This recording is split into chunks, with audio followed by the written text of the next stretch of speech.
Mary Debono here. And a lot of you have mentioned that your hips feel stiff when you ride, that you either can't follow your horse's motion correctly, or you can't keep your leg in position, or you can't use your leg effectively. And let's start first by making sure we know where the hip joints are.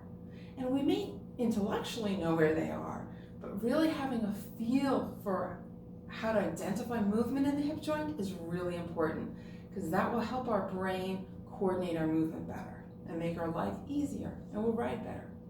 So first, let's say, put our hands on our hips, right? Then we go like that.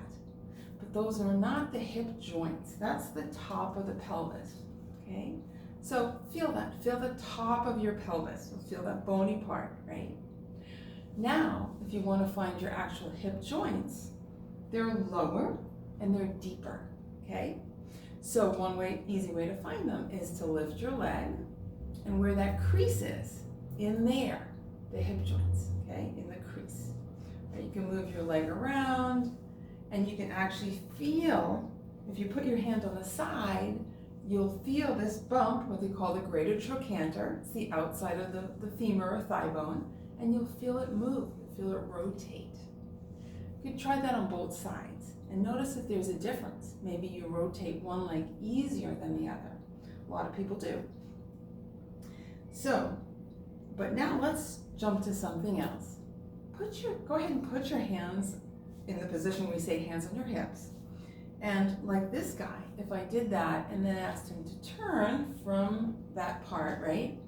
His whole body would turn and the legs would come along because they're attached.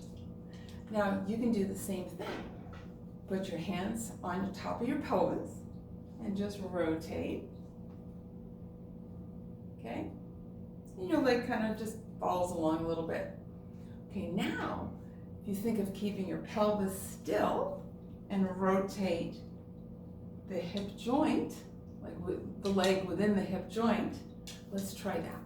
So hands on top of the pelvis, and we're going to stub out an imaginary cigarette while keeping the pelvis more or less still.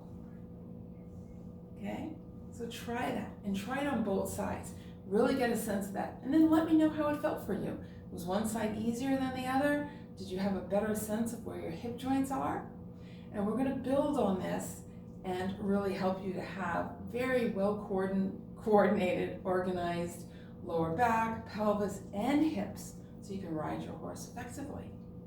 Thank you so much for joining me with this Move with Mary moment, and I'll see you at the next video. Bye for now.